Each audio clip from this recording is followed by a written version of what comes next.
చంద్రబాబు గారు ఒక ముఖ్యమంత్రి హోదాలో ఉండి పరోక్షంగా జగన్మోహన్ రెడ్డిపై విమర్శలు చేయటం అభ్యంతరకరం. ప్రజాస్వామ్యానికి ఇది మంచిది కాదు అని చంద్రబాబు గారికి ఈ వీడియో ద్వారా తెలియజేస్తున్నాను. రాష్ట్రంలో ఒక భూతం తిరుగుతుందట, ఒక దెయ్యం ఉందట, భూమి లోపలికి ఆయన తొక్కేస్తాడట, కాంక్రీట్ వేసి కప్పేస్తాడట.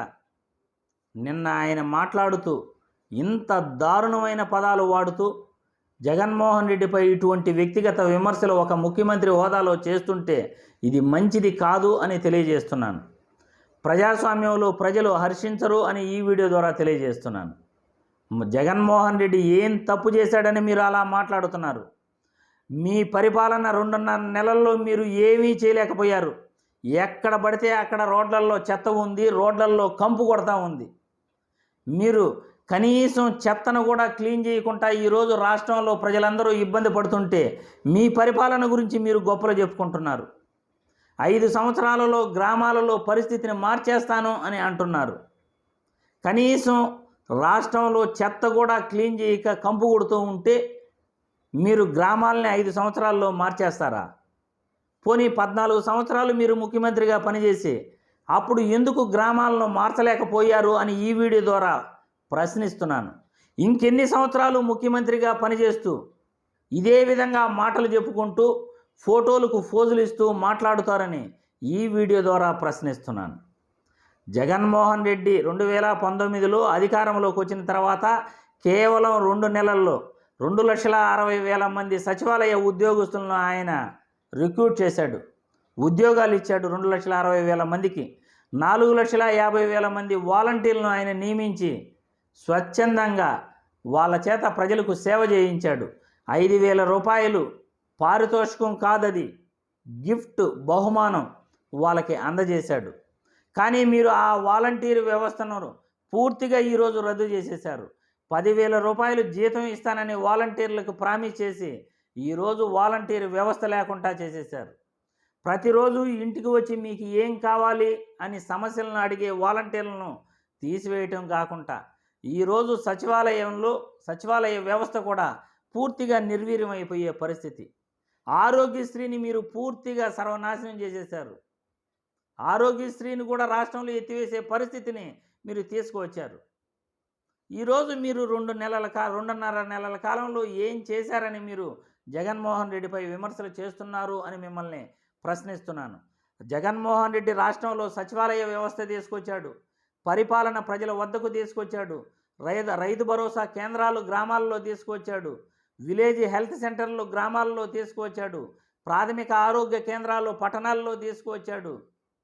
ప్రతి ఒక్కరికి కూడా ఆరోగ్యశ్రీ 25 లక్షల వరకు పెంచిచ్చాడు. 1,750 వాహనాలు 108, 104 వాహనాలని కొనుగోలు చేసి ప్రజల మధ్య సర్వీసు తిప్పటం జరిగింది. కానీ మీరు ఏం చేశారని మీరు జగన్మోహన్ రెడ్డి పరిపాలన గురించి మీరు విమర్శిస్తున్నారో ప్రజలందరికీ తెలియాల్సిన పరిస్థితి. మెడికల్ కళాశాలల్లో సీట్లు అమ్ముకుంటున్నాడు అని జగన్మోహన్ రెడ్డిపై దుష్ప్రచారం చేసి ఈరోజు ఆ సెల్ఫ్ ఫైనాన్స్ సీట్లు మీరు అమ్ముకుంటున్నారు. మెడికల్ కళాశాలలో సీట్లు జగన్మోహన్ రెడ్డిపై ఏ విమర్శలు అయితే చేశారో ఆ పని మీరు చేస్తున్నారు. ఇప్పుడు జగన్మోహన్ రెడ్డి ఫోటో పాస్బుక్లో ఉందని విమర్శలు చేసిన మీరు ఈరోజు ఆన్లైన్ రికార్డుల్లో మీ ఫోటో వేసుకుని తిరుగుతున్నారు. పాస్బుక్ చించేస్తే చినిగిపోతుంది, నీళ్ళలో వేస్తే కరిగిపోతుంది. కానీ ఆన్లైన్ రికార్డు పర్మనెంట్. ఆన్లైన్ రికార్డులో మీ ఫోటో వేయడానికి మీకు ఏం హక్కు ఉందని ప్రశ్నిస్తున్నా.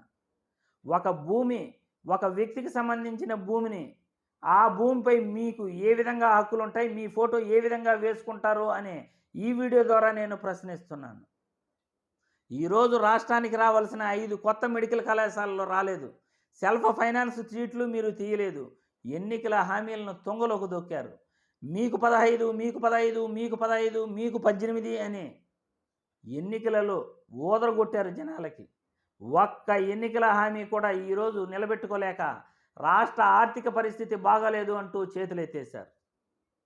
2014 నుండి 2019 వరకు 2.68 లక్షల కోట్లు అప్పు చేసిన మీరు వైసీపీ ప్రభుత్వంలో 1.77 లక్షల కోట్లు మాత్రమే అప్పు చేసిందని కేంద్ర మంత్రి నిర్మలా సీతారామన్ గారు చెప్తున్నారు.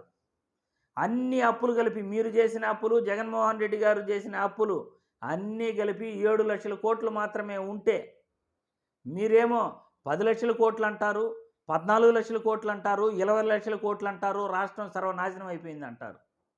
ఒక్క మాట నిజం మీరు ప్రజలకు చెప్తున్నారా? ఉచిత ఇసుక అని అన్నారు. ఉచిత ఇసుక దొరకపోగా గత ప్రభుత్వంలో కంటే కూడా ఈ ప్రభుత్వంలో మీరు వచ్చిన తర్వాత ఇసుక ఇప్పుడు ఎక్కువకు అమ్ముతున్నారు. ఉచిత ఇసుక అని మాయమాటలు ప్రజలకు చెప్పి ఈరోజు గత ప్రభుత్వం కంటే ఈ ప్రభుత్వంలో ఎక్కువ ఇసుక ప్రజలు కొనుక్కుంటున్నారు అంటే మీ పరిపాలన ఎలా ఉందో మీరు అర్థం చేసుకోండి. ఇంత దారుణమైన పరిపాలన. వర్షాలు లేవు, రాష్ట్రంలో ఎక్కడ పడితే అక్కడ చెత్త, వ్యాధులు వస్తున్నాయి. అపోలో ఆసుపత్రుల్లో మొన్న చిత్తూరులో 175 మంది అస్వస్థతకు గురి అయ్యారు.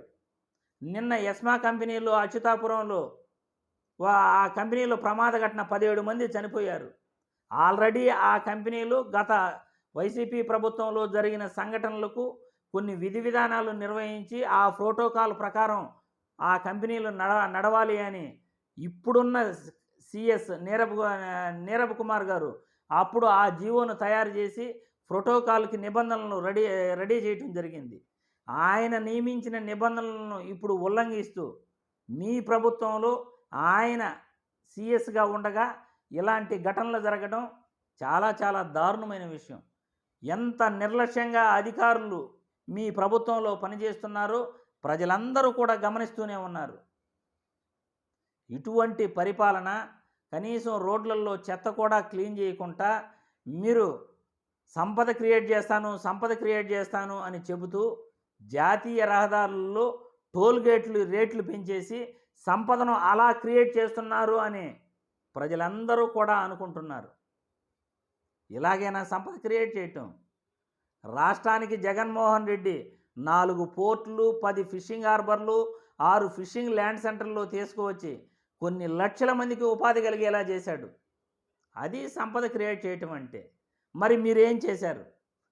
ఆల్రెడీ ఓపెన్ అయిన కంపెనీలని మళ్ళీ ఓపెన్ చేసి నేను పెట్టుబడులు తీసుకొస్తున్నాను, నేను కంపెనీలు ప్రారంభిస్తున్నాను అని శ్రీ సిటీలో మొన్న ప్రెస్ మీట్లు పెట్టి చెప్తున్నారు. ఇదంతా తప్పు కాదా? గత ప్రభుత్వంలో ఓపెన్ అయిన కంపెనీలని మళ్ళీ ఓపెన్ చేయటం తప్పు కాదా? మళ్ళీ జగన్మోహన్ రెడ్డిపై నోటికొచ్చినట్లు విమర్శలు చేస్తూ రాష్ట్రంలో ఒక పెద్ద భూతం తిరుగుతూ ఉంది, దెయ్యం తిరుగుతూ ఉంది, మేము తొక్కేస్తాను, కాంక్రీట్ వేసి కప్పేస్తాను అని అనటం ప్రజలు ఎవరూ కూడా మిమ్మల్ని హర్షించరు. మనం ఒకరిని ఈ విధంగా మాట్లాడుతున్నామంటే దేవుడు ఖచ్చితంగా మీకు మీ కుటుంబానికి కూడా అంతకన్నా ఎక్కువ నష్టం చేస్తాడు అని మీరు గుర్తుపెట్టుకోవాలి. ప్రజాస్వామ్యంలో ఇలాంటి మాటలు తగవు అని ప్రతి ఒక్కరూ కూడా గుర్తుపెట్టుకోవాలి. వ్యక్తిగత దాడులు ఎవరూ హర్షించరు. మనం ఈరోజు వ్యక్తిగత దాడి చేస్తే భవిష్యత్తులో మీపై ఇలాంటివి ఎక్కువ జరుగుతాయి అని మీరు ప్రతి ఒక్కరూ గుర్తుపెట్టుకోవాలి. అందుకే ప్రజాస్వామ్యం ప్రకారం చట్టాలకు లోబడి మనం ఏ మాటైనా మాట్లాడాలి, చట్టాలకు లోబడి మనం ముందుకెళ్ళాలి అని ఈ వీడియో ద్వారా తెలియజేస్తున్నాను.